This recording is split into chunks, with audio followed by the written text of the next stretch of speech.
still leave the place a mess. They still have homeless people everywhere. It's still a disaster.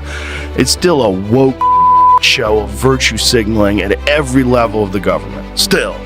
Like, no course correction at all. They're going further and further into La La Land. And you're like, Jesus Christ, you guys. And so then a place like Austin becomes attractive. Let me tell you what the real problem, I didn't realize it till I left.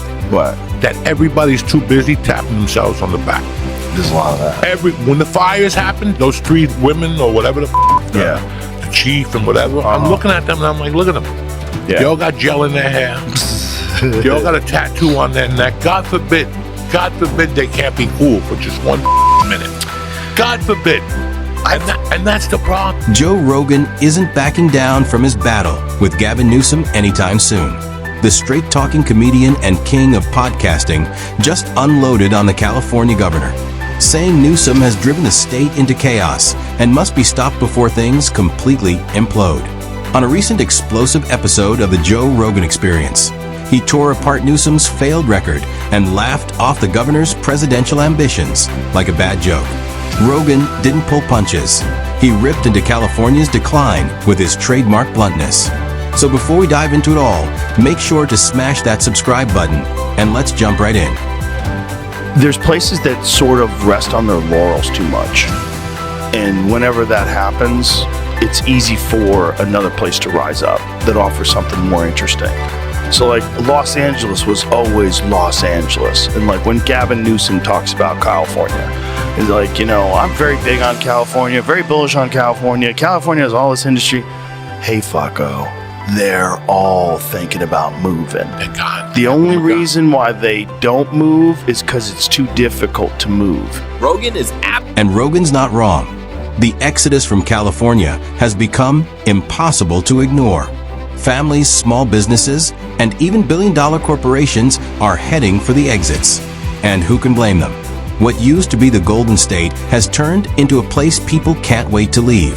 Crime is rampant, homelessness has exploded, and smash and grabs have become a daily spectacle. On top of that, sky-high taxes squeeze the middle class dry while the government drowns in red tape. Entrepreneurs can't breathe, let alone build. The bureaucracy is so suffocating it kills ambition before it can even start. So they pack up for Texas, Florida, or Nevada, anywhere sanity still exists. California isn't just struggling. It's become a textbook example of leadership gone wrong. If it was like every business could instantly pull up roots and replace everything and have everything running in a week at the other place, they'd all be gone. They'd all be gone. It's too expensive. It's too expensive to leave versus what you would save and the regulations that you wouldn't have to go through and all the bullshit with all the permits and all that. What California does is over-regulate everything. They get as much government involved as possible. They suck as much tax money out of you as... Even Rogan himself finally had enough.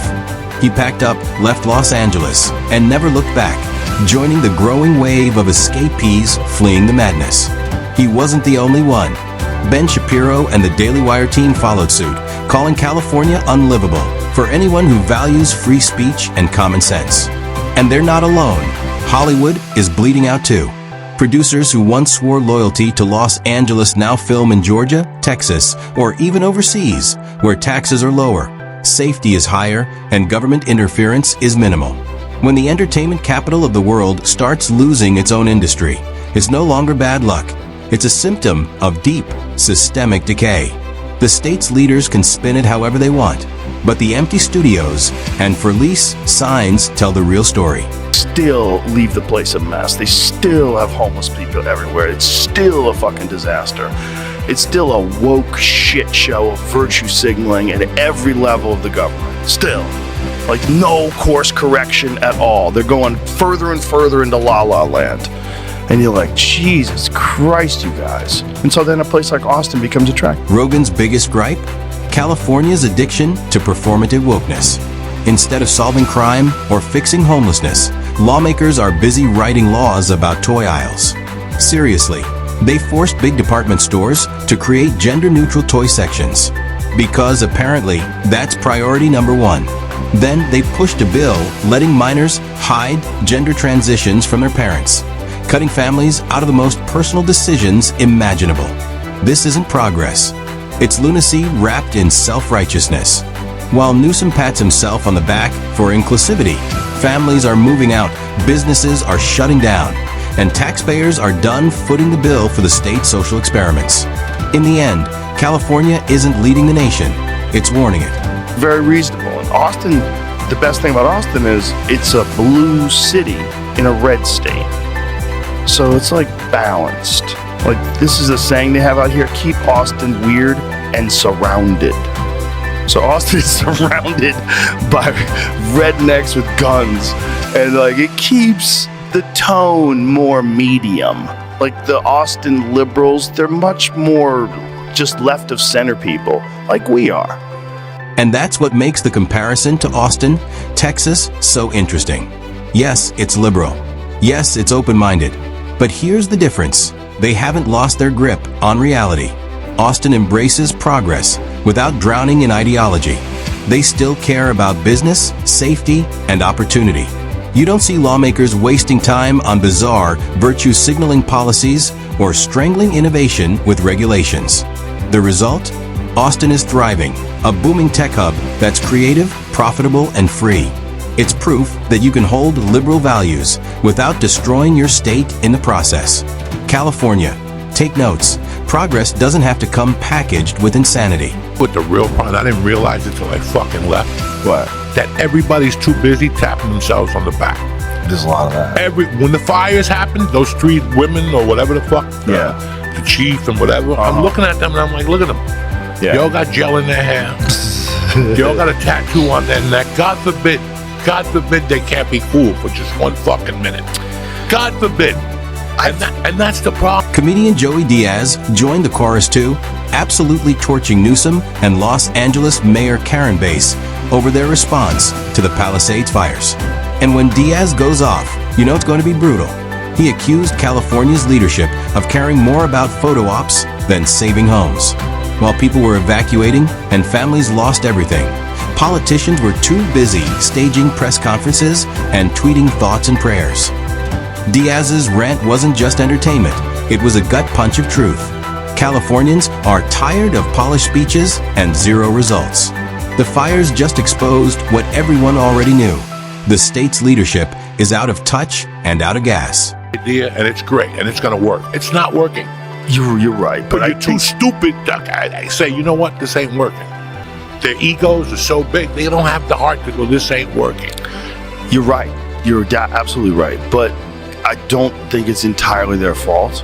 It is their fault, but the culture rewards that kind of behavior. This is the problem with having protected classes of people, whether it's gay, lesbian, whatever it is, whether it's your nationality. If you have a protected class of people where you're not allowed to criticize the protected class of people, then they become, Vivek Ramaswamy talked about this in a very interesting way. He's like, it's the tyranny of the underprivileged, or is that what he called it? The tyranny of the... And nowhere is that more obvious than in the homelessness crisis. Under Newsom, the problem hasn't been managed, it's been multiplied. Tents line city streets, parks look like refugee camps, and accountability has vanished. Criticize the policies fueling this mess, and you're branded heartless. But what's truly heartless is letting people rot on the sidewalks while pretending it's compassion.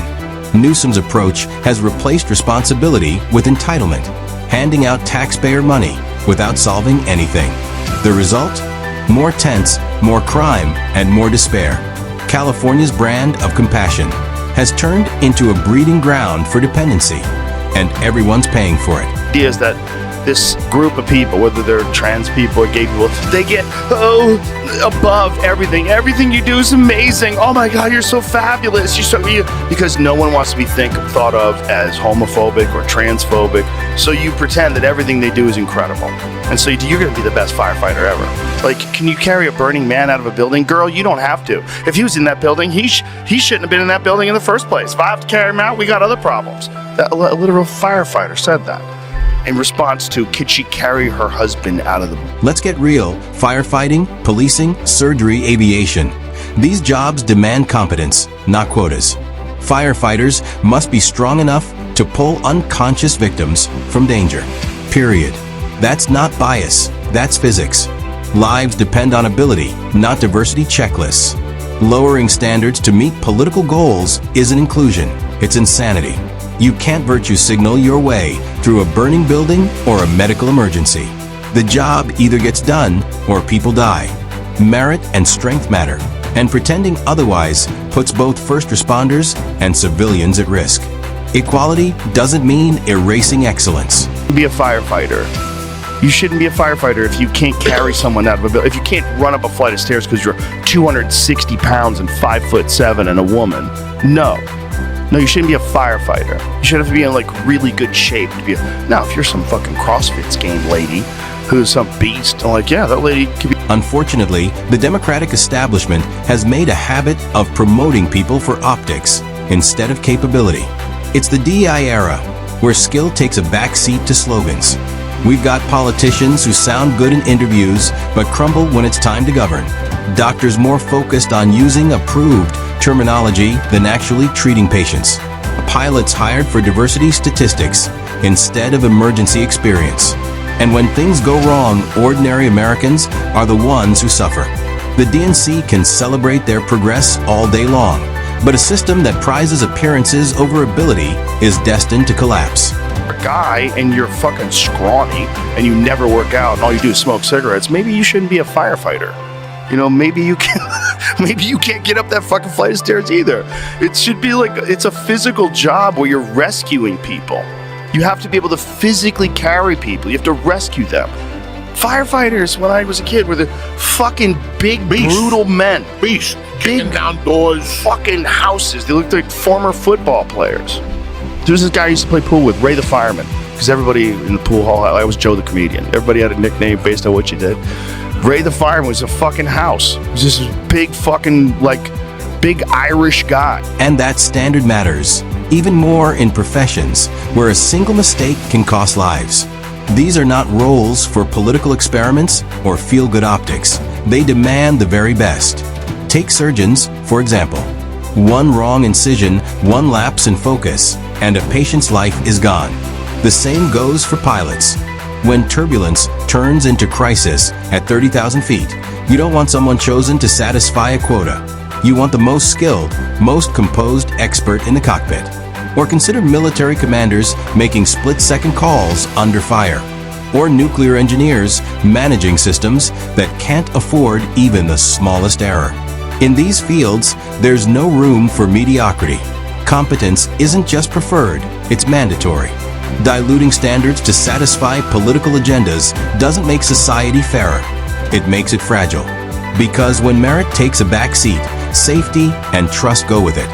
Gavin Newsom's California is the clearest warning of what happens when ideology outruns reason. Homelessness surges, industries crumble, and leadership becomes a game of appearances instead of results. America doesn't need more experiments and failure. It needs excellence, discipline, and leaders who value results over rhetoric. If you enjoyed this breakdown, make sure to like the video and subscribe for more unapologetic commentary.